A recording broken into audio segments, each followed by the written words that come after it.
क्या आपने कभी गौर किया कि बड़े लोग क्यों सादा जिंदगी गुजारते हैं?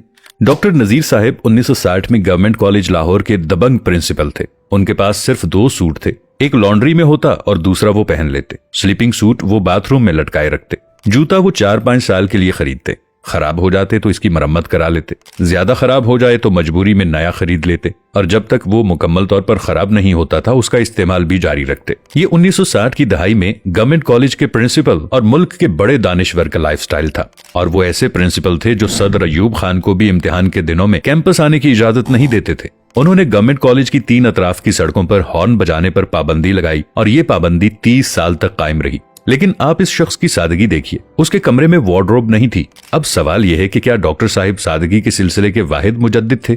जी नहीं। दुनिया का हर बड़ा इंसान और बड़ा मुआशरा डॉक्टर साहिब की तरह सादा होता है। क्यों?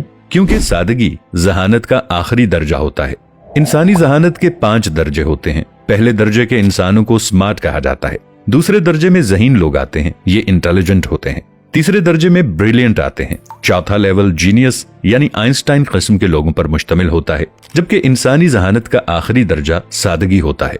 यानी सादगी जहानत की पीक होती है। शायद यही वजह है कि दुनिया के तमाम नबी, औलियाए कराम, साइंसदान और बैनुल अक़वामी लीडर सादा थे।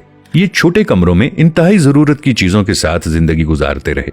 बड़े मुआशरे भी सादा होते हैं। मैं इस सिलसिले में जापान, चीन और जर्मनी की मिसाल दूंगा। ये तीनों दुनिया की बड़ी मईशतें हैं, लेकिन इनके लोग इंतहाई सादा और आजिज हैं। आप उनसे रास्ता भी पूछेंगे तो ये हाथ जोड़कर आपके सामने खड़े हो जाएंगे। छोटे घरों में रहते हैं और कम से कम वसाइल में जिंदगी गुजारते हैं।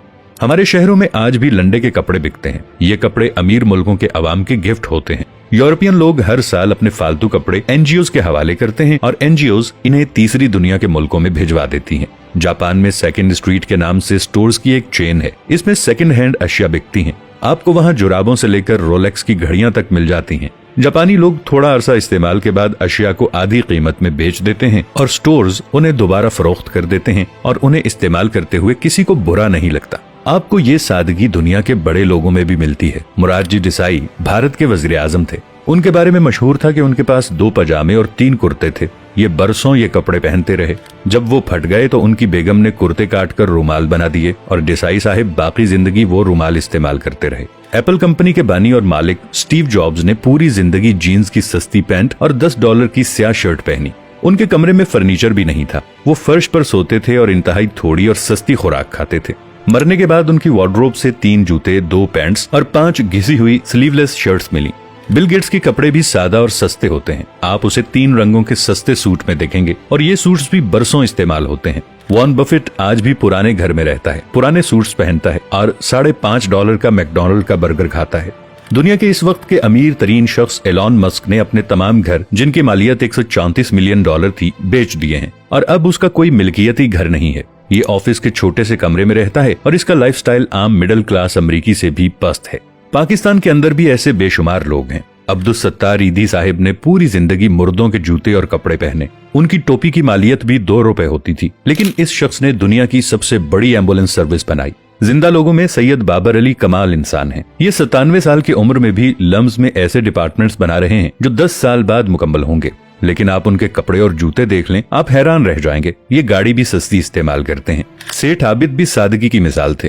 मैंने उन्हें हमेशा एक ही किस्म के शलवार कमीज में देखा। उनसे एक बार इसकी वजह पूछी गई तो उनका कहना था, जब 2-3 शलवार कमीजों में गुजारा हो सकता है तो फिर मुझे अपनी अलमारी भरने की क्या जरूरत है। मैं रीड फाउंडेशन के बानी महमूद साहिब से बहुत मुतासिर हूँ। उन्होंने मुल्क में 400 स्कूल्स और कॉलेजेस बनाए हैं। इस वक्त भी उनके स्कूलों में 1.5 लाख तालिब इल्म पढ़ रहे हैं। मगर आप उनकी सादगी देखिए। उन्होंने 30 साल बाद भी वही स्वेटर पहना हुआ था जो उन्होंने पहले स्कूल के इफ्तिताह पर पहना था। उनसे जब वजह पूछी गई तो उनका जवाब था, स्वेटर का काम सर्दी रोकना होता है और अगर मेरा स्वेटर ये काम कर रहा है तो फिर मुझे नया खरीदने की क्या जरूरत है। इससे रकम भी जाया होगी, इसे महफूज रखने की कोफ्त भी उठाना पड़ेगी और किसी ऐसे शख्स की हक तलफी भी होगी जिसके पास स्वेटर नहीं है।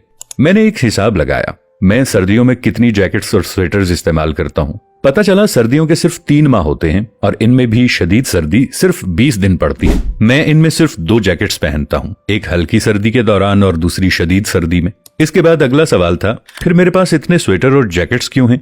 मेरे पास इसका कोई जवाब नहीं था। यकीनन मैं भी उन लोगों में शामिल हूं जिनका ज़हनी अफलास खत्म नहीं हो सका और हम वार्डरोब्स को नाक तक भरकर खुद को रईस समझते हैं और वार्डरोब भरो के इस खेल में ये भी भूल जाते हैं कि वार्डरोब्स वाले लोग बड़े नहीं होते। बड़े वो होते हैं जिनके कमरों में डॉक्टर नजीर अहमद साहिब की तरह वार्डरोब्स नहीं होती। ये लोग जानते हैं कि जरूरतें महदूद होती हैं लेकिन हवस की कोई हद नहीं होती और क़नाअत का असल मफहूम भी यही है। नाजरीन, वीडियो को लाइक और शेयर जरूर कीजिएगा। मिलेंगे नई वीडियो के साथ, तब तक के लिए अल्लाह निगहबान।